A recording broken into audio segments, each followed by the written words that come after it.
आन हज़रत सल्लल्लाहु अलैहि वसल्लम का मुख्तसर हुलिया शरीफ कैसा था।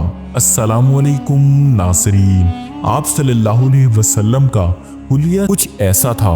सीने से लेकर नाफ तक बालों की एक बारीक सी धारी, गर्दन मूर्ति सी तराशी हुई और चांदी की तरह सफेद और चमकदार, निहायत मुतदिल और गोश्त जिस्म, घुटे हुए सीना और शिकम हमवार यानी पेट बड़ा न था।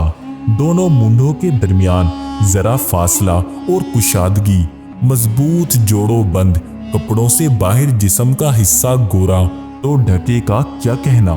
हलक और नाफ के दरमियान बालों की एक लकीर, इसके अलावा छातियां और पेट बालों से खाली, अलबत्ता दोनों बाजू और कंधों और सीनों के बालाई हिस्से पर बाल थे।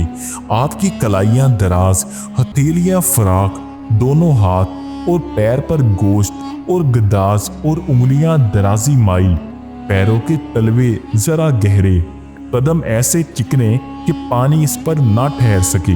जब कदम उठाते तो जमीन से उठाकर यानी घसीट कर ना चलते और आगे को झुककर जब जमीन पर कदम रखते तो आहिस्ता, मुतकब्बिराना नहीं, तेज रफ्तार, यूं मालूम होता गोया पस्ती में उतर रहे हैं। जब किसी की तरफ मुतवज्जा होते तो पूरे जिस्म के साथ, मुतकब्बिरों की तरह नहीं, नजरें नीचे बनिस्बत आसमान के।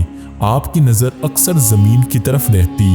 हाँ, अगर वही का इंतजार होता तो आसमान की तरफ देखते, अक्सर कोशाए चश्म से देखते, हया की वजह से चलने में अपने सहाबा को आगे रखते और जिस शख्स से भी मिलते पहले उसको खुद सलाम करते। सुभान अल्लाह, क्या हुस्न सीरत और कैसा जमाले सूरत था। तिरमिज़ी शरीफ में भी इसका हवाला मौजूद है।